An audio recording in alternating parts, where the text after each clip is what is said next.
Hi everybody, welcome to the presentation about the article In Praise of the Guilty Project by Abby Smith.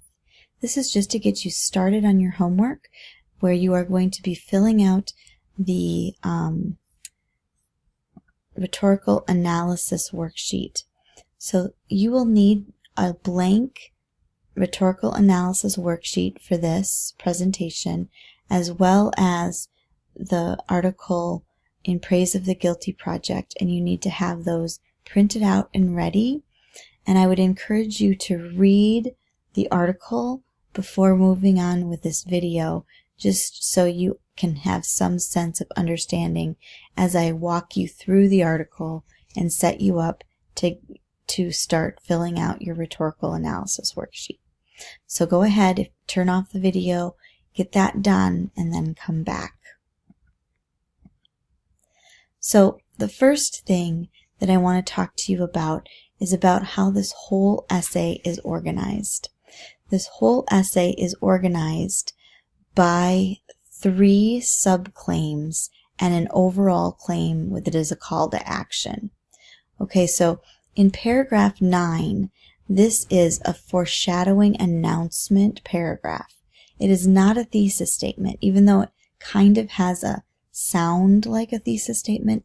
It isn't. It's just telling you what she's going to talk about in this paper. So she says, in this essay, I will discuss 3 growing concerns about the Innocence Projects. First, the tendency toward innocence, one-upmanship, or arrogance.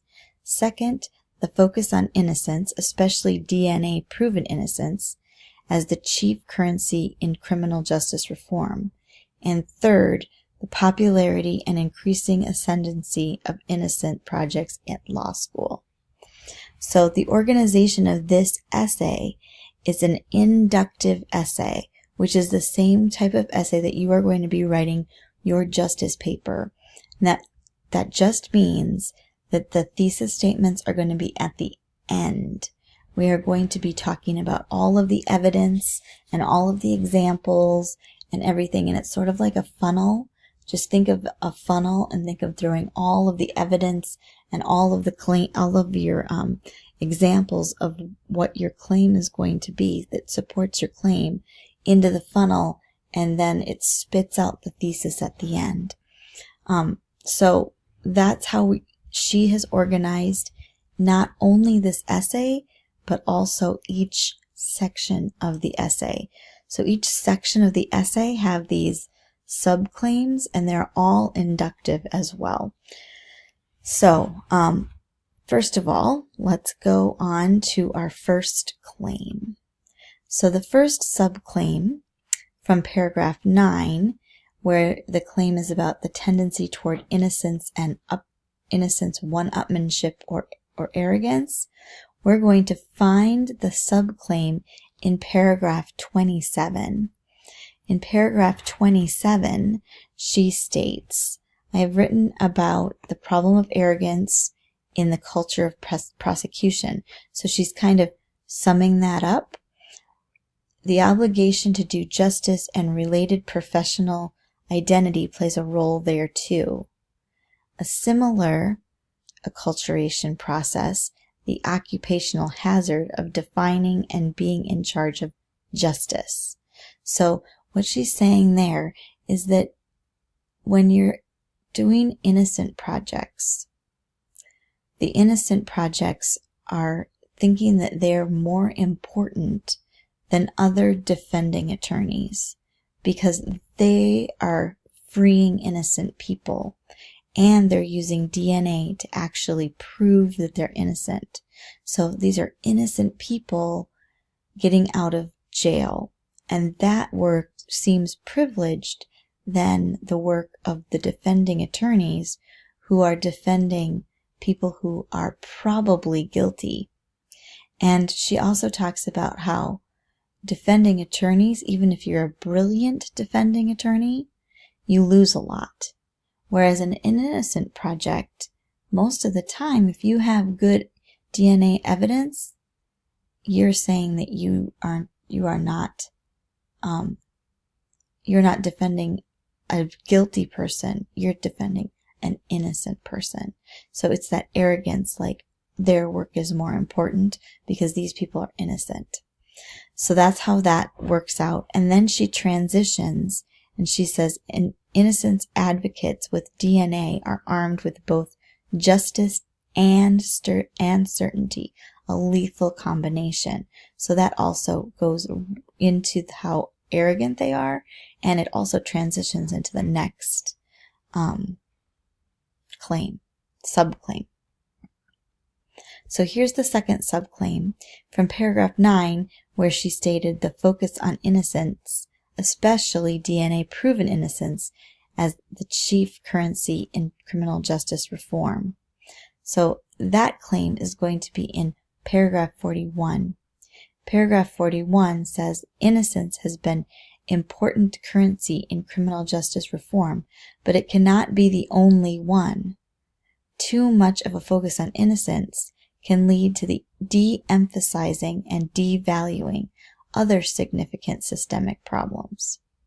So this overshadows some of the major flaws in the criminal justice system, according to her, and that it's important to look at all of the flaws in the criminal justice system.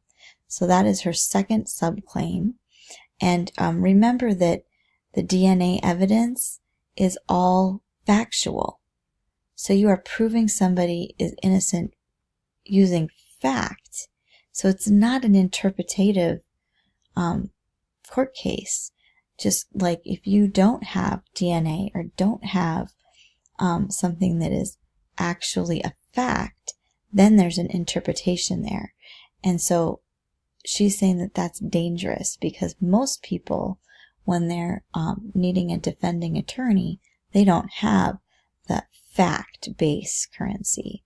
So that's her next claim. So let's go on to her third subclaim, which is also inductive, and it's located in paragraph 53. And it says, no doubt, in paragraph 9, she forecasts this by saying, the popularity and increasing ascendancy of innocent projects at law schools. So now she's going to go into how law schools are training new lawyers in innocent projects instead of training new defending attorneys on how to defend the guilty. So here in paragraph 53, it says, no doubt there are answers to all these questions, and thoughtful teachers and lawyers running innocence projects have addressed them in a myriad of ways. But thoughtful teachers, lawyers, and law school administrators should also question the decision to create and fund an innocent project at all. So there's the claim, the third subclaim, and then she goes on to explain that there are trade-offs whether or not a law school replaces its existing criminal defense clinic with an innocent project, or whether or not there's an outside funding for such a project so as to not to threaten an existing program. The question then is why this clinic, with its very few, very special clients, in a time when literally millions of people are incarcerated in this country with no access to lawyers, and millions of people are struggling on the outside with consumer, disability, family, housing, and job problems, and no access to lawyers. So this is our third claim. And then at the very end, she's going to go over an overall claim and a call to action. So this is at the end in paragraph 58, the very last paragraph. And the very last line is, let us not forget about the guilty. And that is her theme throughout this whole article, is that she doesn't want us to forget about the guilty and how they need to be defended. So this whole paragraph here, there are important political, moral, and educational concerns raised by the growing dominance of the innocence movement in a time when so many are locked up and forsaken. I've tried to address some of these in this essay. And I don't have it on the slide here, I wish I did, but if you look at paragraph 58 and then go up one paragraph to paragraph 57, this is the thesis statement that encompasses the whole article. It says, getting innocents out of prison has done nothing to change this misguided approach to criminal justice. Indeed, it may distract us from it. So what her theme is, and since you've read it, every time she brings up a claim, she talks about the problems with the criminal justice system. And so she really is talking about how are we going to improve the criminal justice system, and that the Innocence Project is really in the way of that. So that is really the actual thesis statement and claim. Okay, so now I am going to help you with one other thing, because I think that the logos part, this is such a long essay that I'm going to help you with this logos part. This is the logical syllogism for this article. And so like I said before, this is all about criminal justice is in need of reform. So that's the premise, right? That's our major premise, is that the criminal justice system is in need of reform.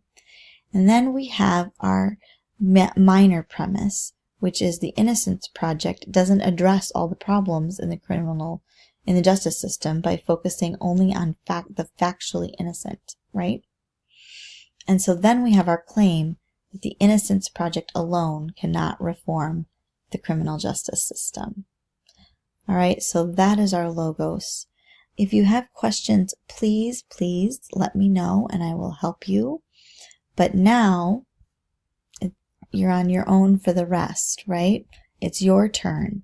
You're going to finish the top, and the top is here, and you're going to do your mood, mind, willingness to act. You're going to fill that out. Then you're going to classify the claim and rhetoric type. So I've given you all the claims, so that should be pretty easy to fill out the lines. But then you're going to have to classify the claim and the rhetorics, okay?